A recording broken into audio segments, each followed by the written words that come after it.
Hey guys,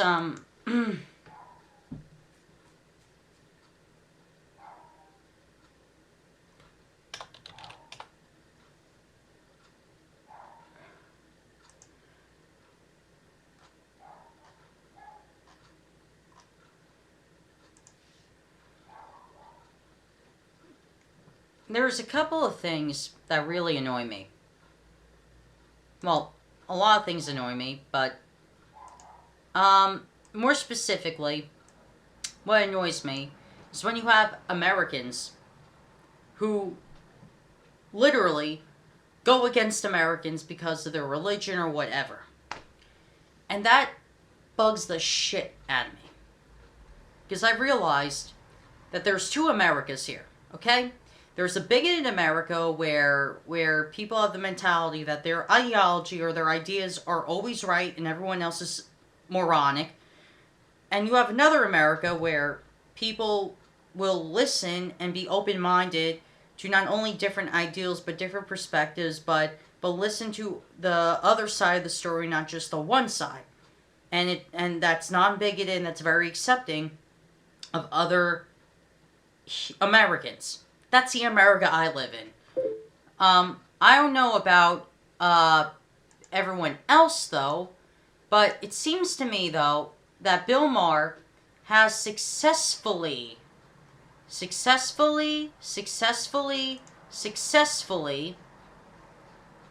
can't say it enough, has successfully turned the liberal left. I'm not talking about the far liberal left. I'm talking about the, that used to be the moderate liberal left to hate all Muslims in America and to compare them to the ones in the Middle East. And this is why I defend American Muslims and people and Americans in general who are discriminated against because either their religion or skin color and so forth. This is why I defend them. Try doggy dentures, now available in extra white. You're kidding, right? Just give me dentist sticks. Now, let me explain who is bigoted towards Muslims specifically. First of all, you have to look at a minority group of atheists. Firebrand atheists, more specifically. Firebrand atheists. They're the fundamentalist of atheism. Now, firebrand atheists are the ones who are so fucking hypocritical.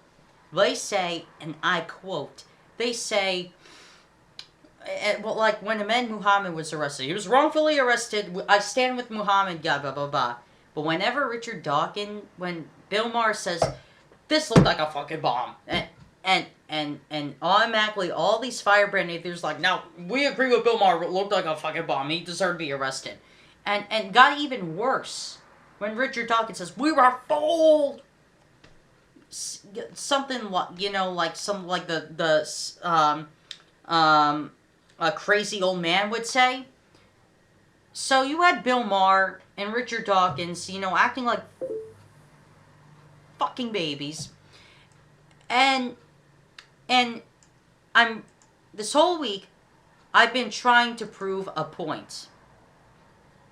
And it has not seemed to be getting across, and I will not stop proving this point. Bill Maher is very anti-Muslim. He's a bigot. He's a bigot. Period. Towards Muslims. And here's a letter. I'm going to read it. It's from May 12th, 2014. It may be from last year, but it's an open letter to Bill Maher from a Muslim American, and this is a Muslim American woman, more specifically. A Muslim American woman. Not a man, but a woman. Hey, Bill. Hey there, Bill. You hate religion. You practically hate Islam. We get it. Your liberal bigotry against Muslims and Islam is no secret. For a while now, I've just avoided watching your show, which kind of stinks because for many years I was a great fan and really loved it. I wasn't even bothered when you called out Muslims doing stupid, criminal, or horrific things. you do that with a lot of groups, and it's important to do. But I stopped watching it when it became clear that you loathed a faith I was devoted to. On your show, you recently discussed the kidnapping of hundreds of girls by Boko Haram, followed by the new Sharia laws in Brunei, and rounded around the segment with a nod to your buddy Ayan Hiris Ali. I'm sorry if I get these names wrong. Quite the terrificta of examples to support your conclusion that Islam itself, as you said, the problem, in quotations. Your reasoning is essentially that Muslims are doing many horrible things around the world and they believe in Islam, so naturally Islam is a non-negotiable culprit. Let's ignore for now the numerous logical fallacies in your premise and instead follow your exact line of reasoning. If we are to accept your rationale, we have to accept that if many Muslims are doing good things around the world and they believe in Islam, then Islam is reasonable for the good things that they do. Also, we also accept that given Ali's criticism of Islam is based on their personal experience, that the positive personal experience of other Muslims, including converts, are just as valid as reflections of the faith. For the sake of argument, as being as generous as possible, let's say Islam has been a force of destruction for 50% of the Muslims and a source of empowerment, peace, and comfort for the other 50%. Where does that exactly leave us? Whose experience of Islam is legitimate? If Boko Haram is your estimation an authentic experience of Islam, what do you make of the hundreds of Nigerian Muslim families who were sending their daughters to school? Why isn't their dedication like Malala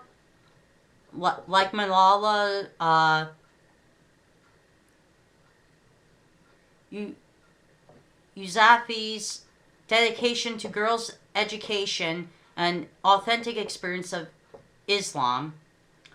What do you deduct from fact most Muslim women in the world are not circumcised? Are you just doing Islam wrong? Are all the good, peaceful Muslims doing Islam wrong? You noted that women are treated like, or at best, like second-class citizens, but most often like property in Islam. The first Muslim woman, Khaja bint Khuwailid, like I said, I apologize if I get these names wrong, a successful businesswoman, boss lady, and wife to the Prophet Muhammad, and the other Muslim of his time would have snickered at you. Women of the religion were a chattel before Islam, treated as such until the Quran freed them through revelations such as, "O you who believe, are forbidden to inherit women against their will." I could tell you that Islam was the first system to establish women's property rights, inheritance rights, the right to education, to marry and divorce of their free will, to be religious scholars, business owners, soldiers. I could tell you, while Christianity was debating the status of women's souls and declaring them a source of sin, Islam has already established authoritative the spiritual equality of men and women as absolved Eve and women like at large of sin. I could tell you that the world history is full of highly educated, successful Muslim women who are empowered by their faith and not debilitated by it. I could tell you that terrorism is categorically forbidden in Islam, and that between 1970 and 2012, 97.5% of terrorist attacks in the United States were carried out by non-Muslims. I could tell you that female genital mutilation is never mentioned in the Quran. The only reference is is it found in a weak narration, and scholars find it objectable to point of being classified and impermissible. Nothing I could tell you would matter, though. The facts are irrelevant. That's how bigotry operates. It's both telling and troubling that you refer to these issues as the Muslim question. The reference didn't escape me, and it's hard to believe it when it was anything but deliberate. Think for a second about the unleashed by the Jewish question in Europe.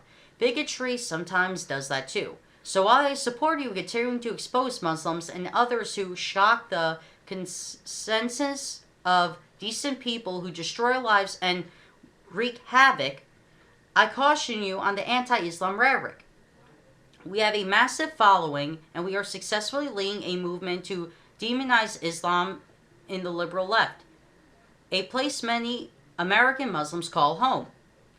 You are leading people into rock and hard places where you posit that Islam is the problem. You are putting Muslims up against a wall and pushing those who fear us further into spaces where little choice is left.